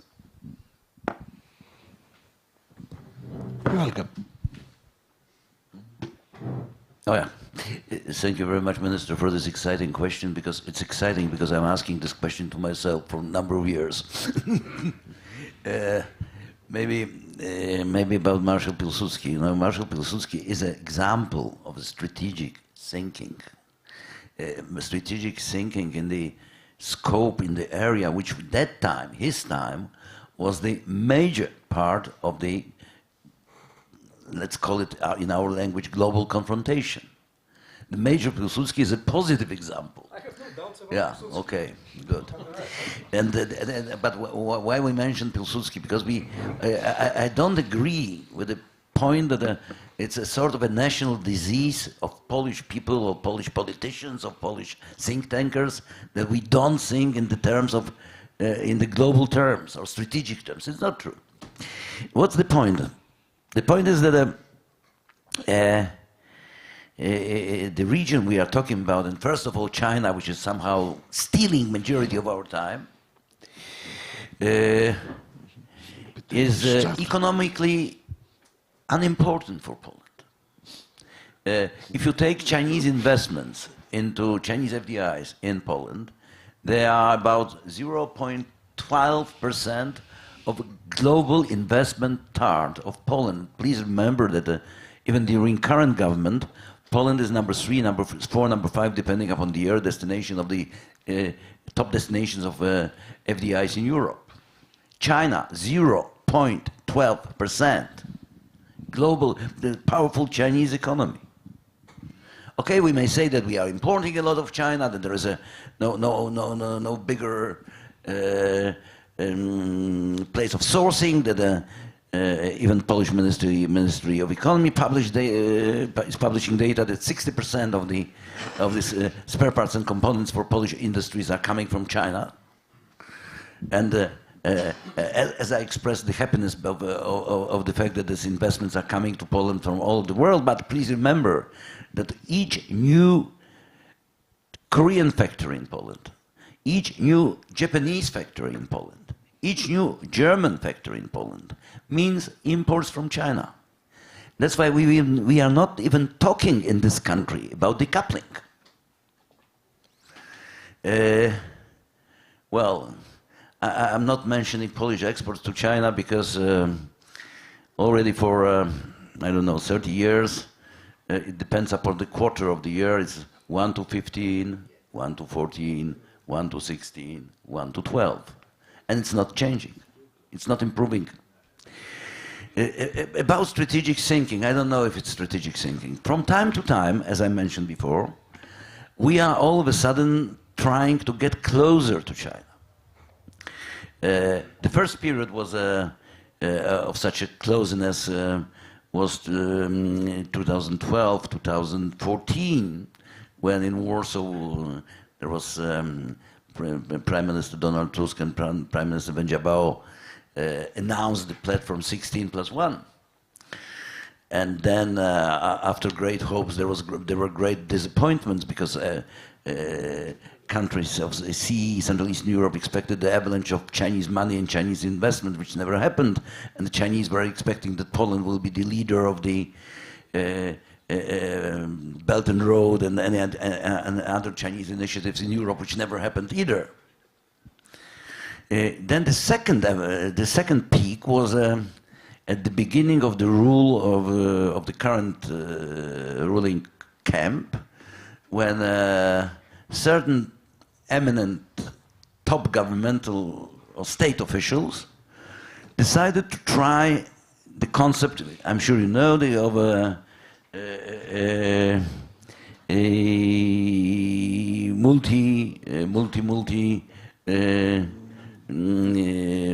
multi-platform foreign policy.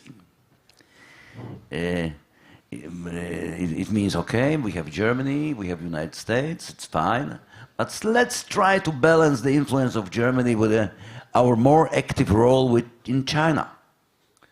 And that's why we had immediately after election visit of President Andrzej Duda to Beijing. As far as I remember, 42 MOUs signed within 2 days. Then we had 7 months later, which is very, very quick, there's a reciprocity visit of Xi Jinping to Warsaw. But this multi-vectorial policy was abandoned when Donald Trump took power in the United States for obvious reasons. As I say, we have jumps and downs, jumps and ups and downs.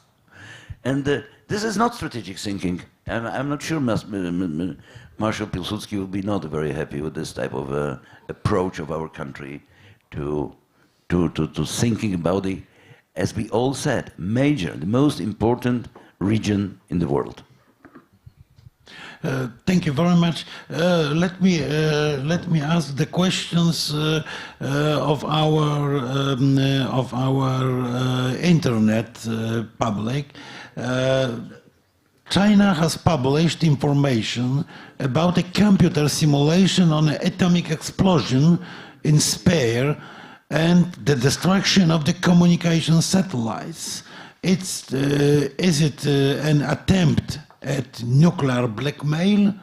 The question, I mean, is addressed first of all to General Struzik and maybe to Lady Ambassador of New Zealand, because New Zealand is very deeply involved to the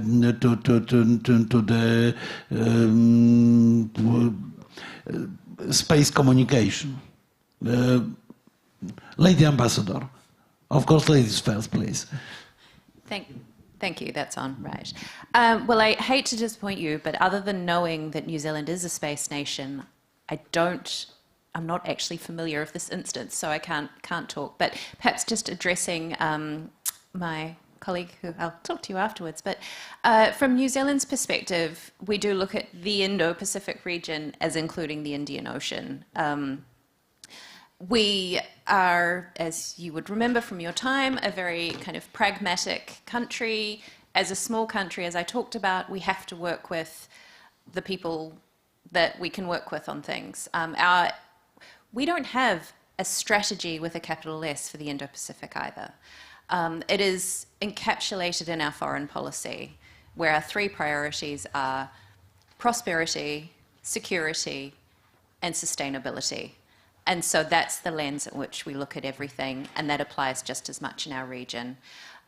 We also have a country-agnostic approach, so China is a very important partner for New Zealand, but that does not colour and completely shape our view on the Indo-Pacific.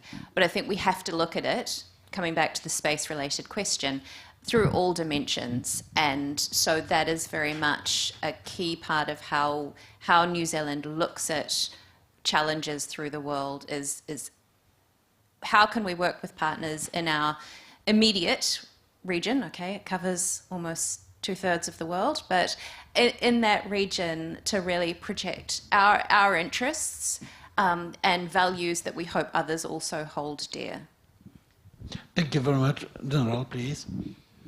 Thank you very much. This question, I mean, this is about space capabilities of China.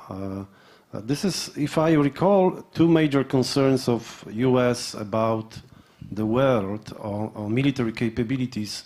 The first one was Russian capabilities of cutting undersea cables or communication cables, which is quite happening now. And the second one was China space capabilities to disarm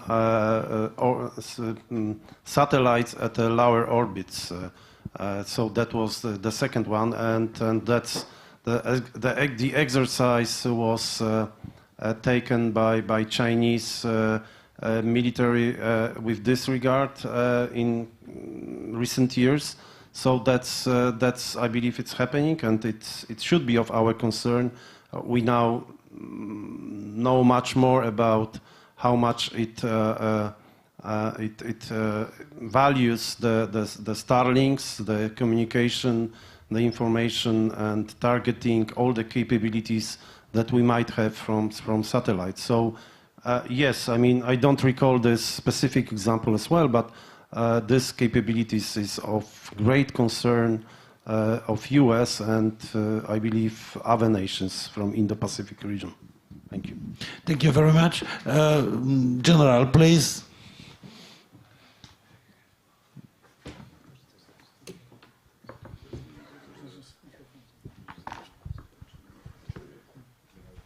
My question goes to Professor Kupiecki, who is one of the best NATO experts, not only in Poland.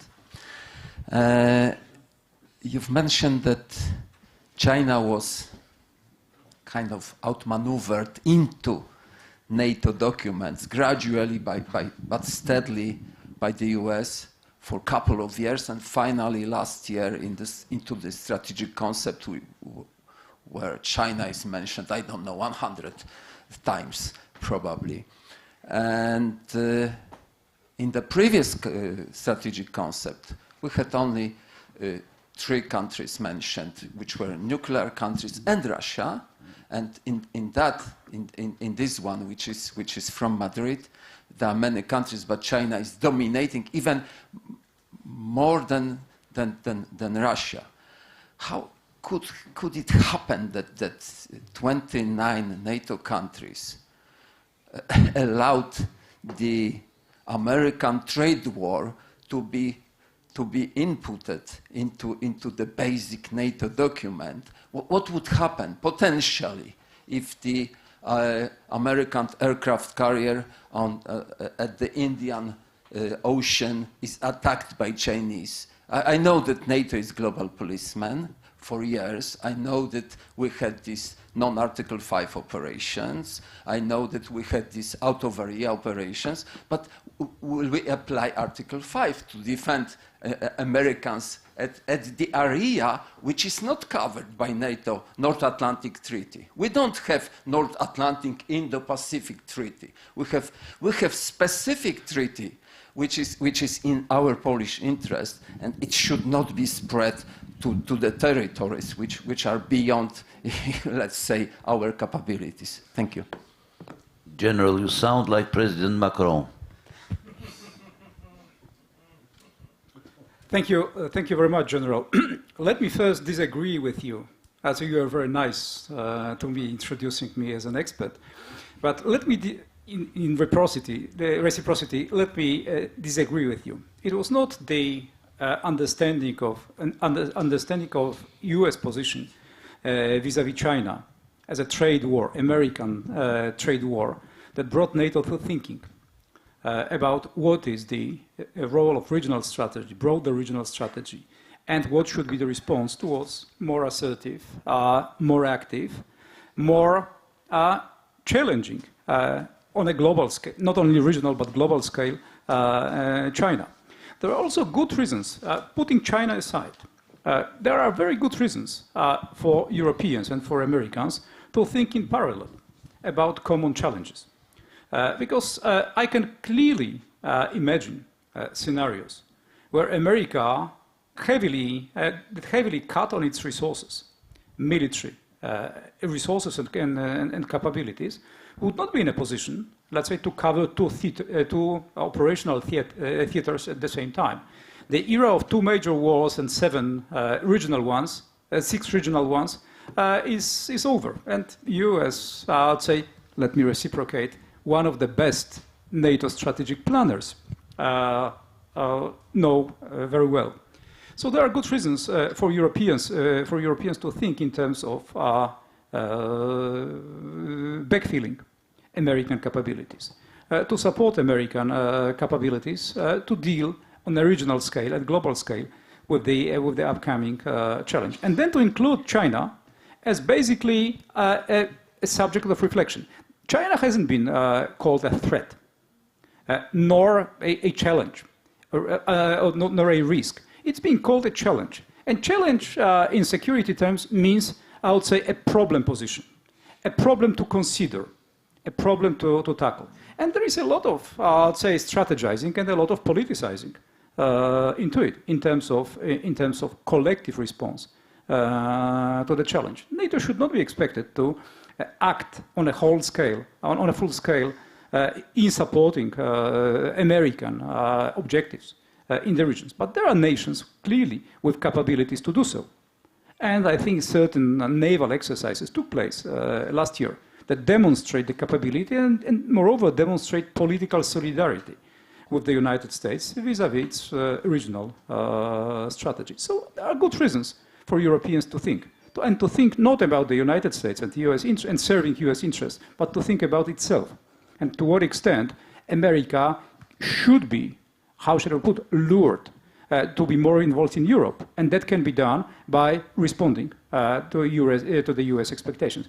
Let us, for all those who doubt my words, let's look back to the period of Trump presidency and his diplomatic, undiplomatic approach to both Asian alliances of the United States or regional alliances of the United States, including NATO. And let's look also at the, say, success record of Trump's policy. If we take a closer look at NATO budgets and NATO political responses, including the famous sentence in London declaration about China, introduced to NATO documents for the first time. That's first. And your second question was about what would happen, Article 5 or not? Okay, and we know all very well that if we look at Article 5 and Article 5 commitments through legal lenses, the answer is simple. And the answer is clearly no. Such a situation, such a scenario described by yourself is not covered by Article 5. It's not covered by the Washington Treaty. And I think it is more or less a commonplace agreement by NATO. But all NATO commitments, including the one of Article 5, should be viewed through political and strategic lenses. So the situation may arise to the point that NATO will be expected to respond, or it would be strategically and politically wise for NATO to respond. And obviously there is a broad variety of possible NATO responses, including the ones we could consider, from, I would say, public statement to participation in military operations. And in that score, I would not, I'd say, burst into laughter, speaking about political actions, political declarations, or actions under the threshold of war or military activities that would be in active support of US strategy. And I think there is quite a lot of scenarios, possible scenarios, one could imagine in that score. And let me, I would say, remind my initial phrase. Article 5 is to be viewed in, I would say, through legal lenses, and there is a lot of political and strategic content adding to it. It's much more complicated than, I would say, a brief legal interpretation of the treaty. But if we want some, I would say, material to focus and material to consider, let's look at 9/11 and NATO reactions and the, I would say, scene setting for invoking Article 5 for the first time. The clarity was not there, but the political wisdom and strategic instinct prompted NATO allies and European allies to stand up for the United States and to display solidarity in that regard. Thank you very much. You expressed very diplomatically difference between challenge and threat. Well, the last question, I mean, addressed for all our panelists, and this question, I mean, is expressed by Anonymous from Internet. Is there any other nation than China threatening free and open Indo-Pacific? This is the question for, first of all, for ladies ambassadors. But I mean, after this question, I will ask all panelists for the final comments and closing remarks. Lady Ambassador of New Zealand, please. Okay. Well, as I noted, our approach to the Indo-Pacific is country agnostic. We don't point the finger. We are certainly, we have a very multifaceted relationship with China. As I mentioned in my comments, more than a third, or about a third of our trade is with China. And comments earlier about the global financial crisis perhaps not being a global one. Certainly, we concluded and implemented our first free trade agreement with China in 2008. And probably if it wasn't for that, we would have really felt the effects of that crisis. But that was the savior of our economy. And our trading relationship with China is absolutely critical for New Zealand's interests. We work very closely with China. We have a very deep relationship with China, and we work where we can. So economic issues, climate change is another where we cooperate very closely. But we also have a mature relationship that we are honest where we are uncomfortable with things. So on issues such as human rights, about what's been happening in Hong Kong, we discuss this bilaterally, we discuss it openly and in the public. And so nothing in our position would come as a surprise to anyone. But I think we've talked a lot about values, and we put different badges on them, I think. But those same fundamental things around the importance of the rule of law, sovereignty and territorial integrity, if you're talking about the South China Sea and questions there, around transparency, about the celebration of different cultures, indigenous issues, rights, human rights. It is all a really important soup, dare I say it, for how we keep a prosperous, secure, and sustainable Indo-Pacific region. Thank you very much. Lady, please. Thank you. You know, I mentioned very clearly and at great length in my own speech that our vision, the Indian vision of the Indo-Pacific, is clearly inclusive. We do not see this Indo-Pacific initiative nor its strategies as being aimed at any other country. I said it again and again, it embraces everyone in the region in the common pursuit of progress and prosperity. We do not even consider it to be a club of just a few members, excluding some others. This is what we really believe, and we feel that in a collaborative manner, in a manner that ensures security and economic growth and prosperity for all of us, if we can cooperate, that is what the Indo-Pacific initiative means to us. I specified in my statement that, of course, we understand that this concept means different things to different countries, but I outlined that this is what we mean by it, and I noticed that there are synergies between our approach and the European Union's approach. I also want to address the remarks by the professor who said that the Indian Ocean had not been addressed by any of us. That also is, I'm a little puzzled by it. If you recall, I said clearly that we see the Indo-Pacific as embracing East Africa, the East African coastline, all the countries there in the region, that is Mauritius, Seychelles, all the countries of the Indian Ocean are a very important part of the Indo-Pacific for India, all the way until the Western Pacific, until the Pacific Islands. This clearly is what we understand by the Indo-Pacific. So, of course, that includes the Indian Ocean.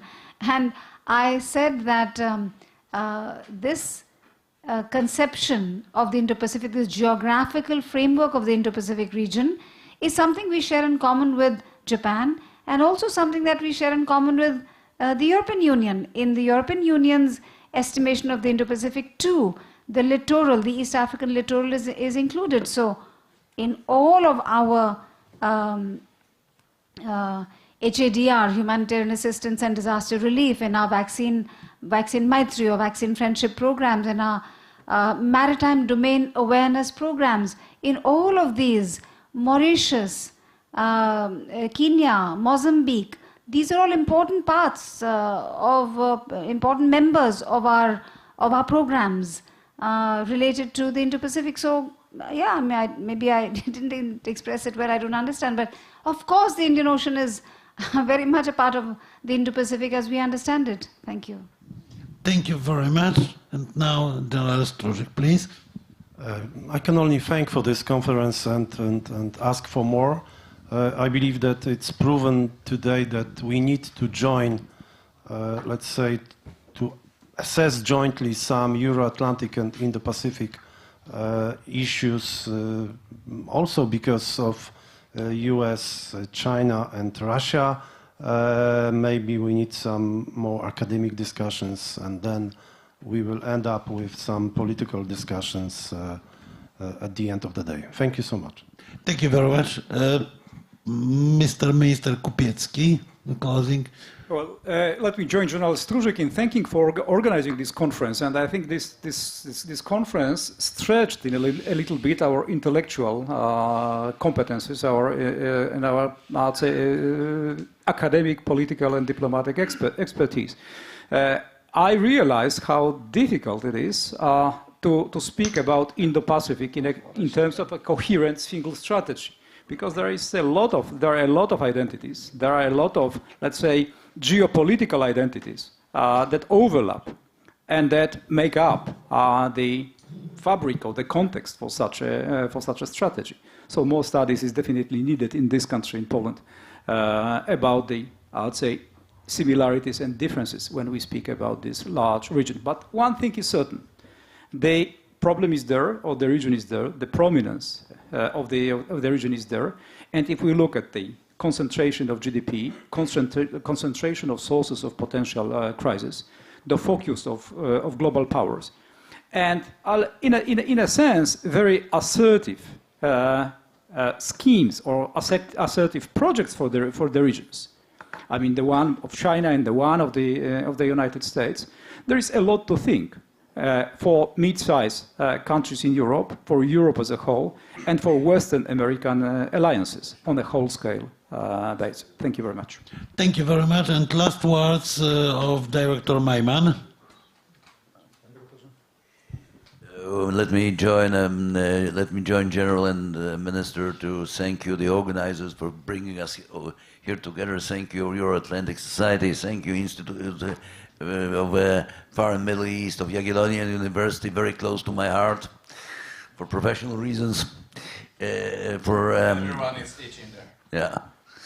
Everyone, but yeah, because you didn't agree.